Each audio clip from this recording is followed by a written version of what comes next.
Shalom, shalom, queridos amigos. Bienvenidos un día más a Israel a Diario. Shavua Tov, una excelente semana para todos y Hag Hanukkah Sameach también. Hoy es lunes 30 de diciembre, 29 del mes de Kislev. Llevamos 451 días de guerra con 100 rehenes todavía en la Franja de Gaza. Israel amanece hoy con la buena noticia del buen estado de salud del primer ministro Benjamin Netanyahu, que fue operado con éxito para extirparle la próstata tras un chequeo médico que hizo el miércoles pasado en el hospital Hadassah en Jerusalén, donde le diagnosticaron una infección del tracto urinario resultado de un agrandamiento benigno de la próstata. O sea, esto quiere decir que, contrariamente a algunos rumores e incluso publicaciones de algunos medios, no se le diagnosticó un cáncer. El primer ministro, que tiene 75 años de edad, pasará unos días bajo supervisión médica en el hospital y por ello, y allí lo vemos a pie de página en el diario Maariv de hoy, por ello, el Tribunal de Distrito de Jerusalén aplazó las comparecencias, la declaración del primer ministro en el juicio hasta el 6 de enero, a petición, por supuesto, de su abogado. Mientras tanto, las funciones del primer ministro fueron asumidas por el ministro de Justicia, Yariv Levin, y por el ministro de Defensa, Israel Katz, en todo lo que tenga que ver con la guerra y la seguridad del país. Y todos los diarios destacan hoy que anoche el ejército permitió dar a conocer la noticia de la muerte de un soldado israelí en el norte de la Franja de Gaza en el marco de una operación militar en Jebalia. Se trata del sargento Yuval Shoam, de 22 años de edad, del batallón 9 de la Brigada Blindada 401, oriundo de Jerusalén. Con esta muerte, el número de soldados caídos en la ofensiva terrestre contra Hamás en Gaza y en las operaciones militares a lo largo de la frontera con la Franja asciende a 394, la triste cifra. Estos combates se produjeron cuando las fuerzas de defensa de Israel indicaron que estaban terminando sus operaciones en Jebalia, en el norte de Gaza, tras la incursión militar israelí en el hospital Kamal Adwan. Las fuerzas de defensa de Israel describieron este hospital como el último bastión de Hamás en Jebalia, donde cientos de terroristas de Hamás buscaron refugio después del operativo anterior de Tzahal en esa zona, a finales de octubre. Las fuerzas de defensa de Israel informaron que arrestaron a cientos de sospechosos de terrorismo en el hospital, al tiempo que facilitaban la salida de pacientes y civiles a otros hospitales en Gaza. Durante la noche, aviones de combate israelíes atacaron lanzacohetes en Bet Hanun que habían sido utilizados para disparar 2 cohetes de largo alcance contra el área de Jerusalén el sábado. Así es, en la tarde del sábado, un ataque muy poco común en el área de Jerusalén con 2 cohetes de largo alcance disparados desde Gaza que fueron interceptados. No hubo heridos ni daños materiales. Y volviendo a este video que recién veíamos, difundido por Tzahal, por el ejército de Israel, también se informó que cuando se llevó a cabo este ataque contra los lanzamisiles, ya había otro cohete cargado y preparado para ser disparado, por supuesto, contra territorio israelí. Y ayer, domingo, fueron lanzados 5 cohetes más desde el norte de la Franja de Gaza, esta vez a la ciudad de Sderot y alrededores, uno de los mayores ataques con cohetes desde Gaza en los últimos meses. Lo que vemos allí son imágenes tomadas en el kibutz Nir Am, en la zona aledaña a la Franja de Gaza en momentos en que se producía este ataque. Según el ejército israelí, 2 cohetes fueron interceptados, mientras que los otros 3 aparentemente impactaron en áreas abiertas.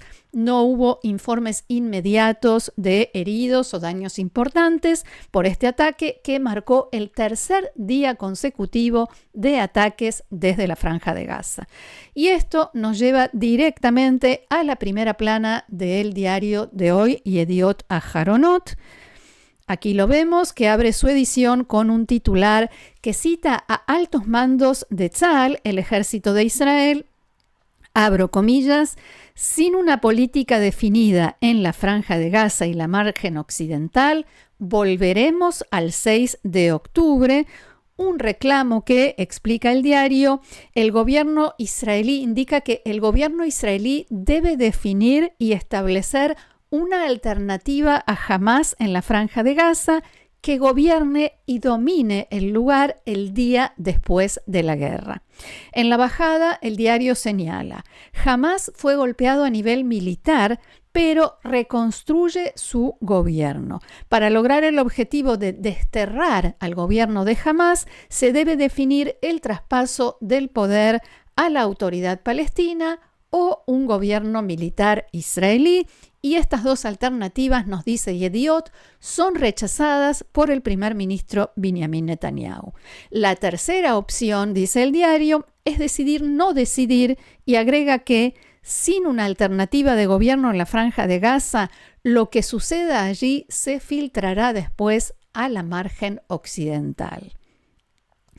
Y este titular se complementa con una columna escrita por el periodista Yossi Yoshua, hoy en Yediot Aharonot, que dice que así como en otros frentes, como en el Líbano o en Siria e incluso en la margen occidental, se produjo un cambio impactante en la situación. En la Franja de Gaza todo parece haber quedado congelado en el tiempo, en sus palabras. 1.900.000 personas, casi el 90% de los habitantes de la franja, dice, están concentrados hoy en la zona humanitaria Al-Muasi, en el sur de la Franja de Gaza.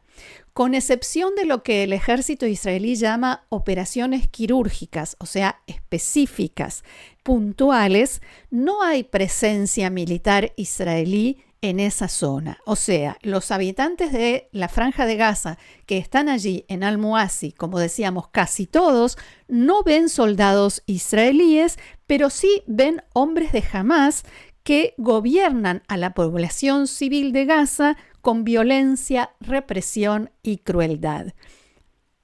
Quien se queja o intenta desafiar a Hamás es castigado públicamente para que todos los demás vean y sepan qué les espera si se rebelan. Y según explicaron en el ejército y citan hoy en Yediot, esa es una de las razones por las cuales el pueblo en la Franja de Gaza no se rebela, pero además otro motivo es, a diferencia de lo que sucedió en Siria, que la rebelión de los gazatíes no tiene un líder. Hay clanes, familias que intentan organizarse y son reprimidas duramente por Hamás. El periodista cita una fuente militar que dice que, a falta de una alternativa, no habrá más remedio que el regreso de Hamás al gobierno. El gobierno israelí debe tomar una decisión ahora, antes de firmar un acuerdo para la liberación de los rehenes. Fin de la cita.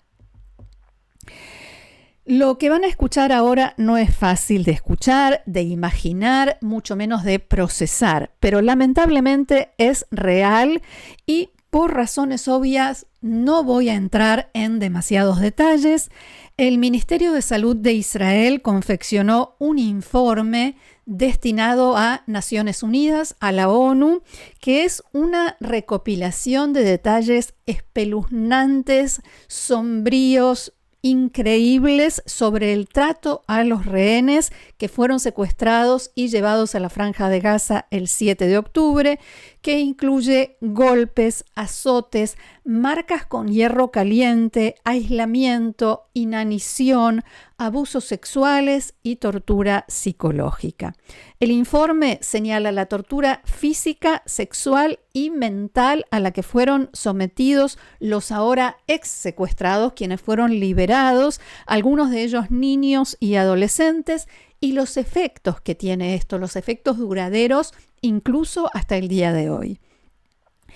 El reporte fue compilado a partir de los testimonios de estos rehenes que fueron liberados en virtud del acuerdo de noviembre de 2023 y de los que fueron rescatados por las fuerzas israelíes.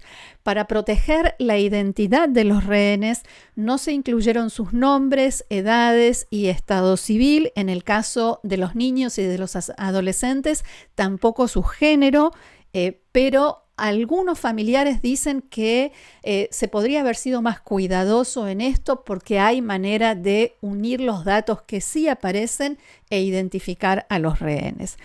Recordemos que un total de 251 personas fueron secuestradas de Israel el 7 de octubre de 2023 en la masacre liderada por Hamas en el sur de Israel, en la que fueron asesinadas 1.200 personas. Ese mismo día hubo torturas, quema de casas, de personas, violencia sexual, secuestros y asesinatos. Dicho todo esto de la Franja de Gaza, nos vamos al Frente Norte, al Líbano y el cese de fuego entre Israel y Hezbollah. Allí el jefe de Estado Mayor del Ejército de Israel, teniente general Herzi Halevi, dijo hace unas horas que el ejército obtuvo una clara victoria militar sobre Hezbollah, pero que la verdadera victoria solo se logrará cuando se devuelva la vida al norte de Israel. Halevi hizo estas declaraciones durante una reunión con los altos mandos del Comando Norte en el sur del Líbano y pidió al Estado de Israel, que intervenga para ayudar a esa región del país, ya que unos 70.000 residentes seguirán desplazados hasta marzo del año próximo.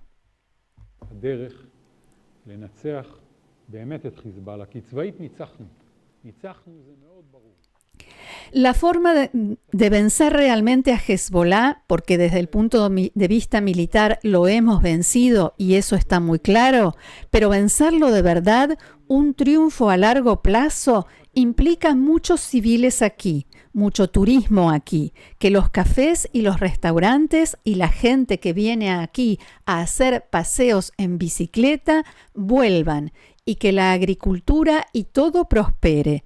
Eso es un triunfo a largo plazo y el Estado debe poner el hombro y con mucha fuerza, decía Herzi Halevi.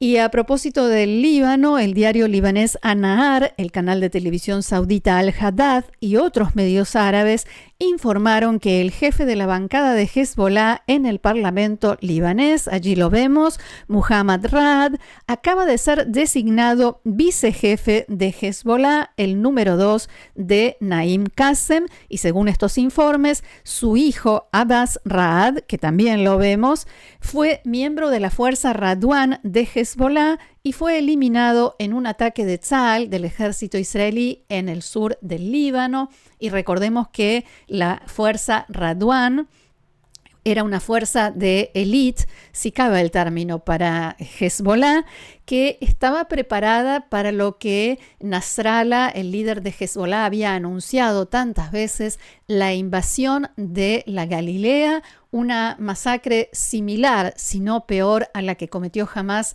en el sur de Israel, pero en el norte. Y del Líbano nos vamos a Siria. Allí vemos a las tropas israelíes en el Golán sirio, atentas al desarrollo de los acontecimientos desde la caída del gobierno de Bashar al-Assad. En las últimas horas, los medios internacionales destacaron unas declaraciones de Ahmed al-Shara, que lidera el grupo Hayat Tahrir al-Sham, que derrocó a Bashar al-Assad el 8 de diciembre pasado. pasado, como todos recordamos. Según señala hoy la agencia de noticias Reuters, estas declaraciones se producen en un momento en que el nuevo gobierno, el gobierno interino en Damasco, ha estado tratando de tranquilizar a sus vecinos y al mundo en general y sostiene que se alejó de sus raíces en la militancia islamista, o sea, en ISIS, el Estado Islámico, y Al-Qaeda. En esta entrevista, una entrevista con la emisora estatal saudí Al Arabiya, Ayara dijo que redactar una nueva constitución para Siria podría llevar hasta 3 años, que la celebración de elecciones en Siria puede llevar hasta 4 años, o sea, dentro de 4 años recién habrá elecciones y que los sirios tardarán aproximadamente 1 año en ver cambios drásticos. Cuando le preguntaron si piensa disolver su grupo Hayat Tahrir al-Sham, respondió: por supuesto, un país no puede ser dirigido por la mentalidad de grupos y milicias. Como se dice en hebreo, Yamim yagidu, el tiempo dirá y veremos qué sucede. Y en otro frente, el funcionario hutí Hessam al-Assad publicó esta mañana una amenaza en hebreo en su cuenta de X o Twitter, advirtiendo a los israelíes, abro comillas, mientras los niños de Gaza sean asesinados todos los días, los sionistas no podrán dormir. O sea, nosotros. En los últimos días, mientras los rebeldes yemeníes apoyados por Irán, los hutíes, intensificaron sus ataques contra Israel, este funcionario al-Assad publicó varios mensajes en X, especialmente, y algunos de ellos en hebreo, especialmente burlándose de Israel y de los civiles que deben correr a los refugios con las sirenas por los disparos de misiles y drones de los hutíes desde el Yemen, especialmente de madrugada. El último de estos ataques se produjo en la madrugada del sábado, cuando las defensas aéreas israelíes interceptaron un misil disparado desde Yemen que hizo sonar las sirenas en la zona de Jerusalén, el sur de la margen occidental y el Mar Muerto. El Consejo de Seguridad de la ONU se reunirá esta tarde hora de Israel, para celebrar una sesión a pedido de Israel que tratará sobre estos ataques de los hutíes. El embajador de Israel ante la ONU, Dani Danon, habló esta mañana con Galei Tzahal, la radio del ejército de Israel, y dijo que no se espera que en esta sesión del Consejo de Seguridad se obtenga como resultado alguna resolución. Abro comillas, habrá declaraciones sobre estos ataques, pero no hay que esperar alguna resolución drástica. China y Rusia todavía defienden a los hutíes. El solo hecho, dijo el embajador, de que el tema se trate es importante. Podremos explicar qué estamos enfrentando y transmitir un mensaje muy claro. Con todo respeto al secretario general de la ONU, que llamó a las partes a la calma, no tenemos intención de hacerle caso y vamos a defendernos, decía el embajador Dani Danon. Esto no solo se lo decimos a los hutíes, sino también a la gente en la ONU que nos tratan como niños de jardín de infantes, palabras del embajador de Israel ante Naciones Unidas. Bien, y cambiamos de tema porque el presidente de Israel, Yitzhak Herzog, difundió un mensaje tras conocerse la noticia del fallecimiento del expresidente de Estados Unidos, Jimmy Carter, a los 100 años de edad.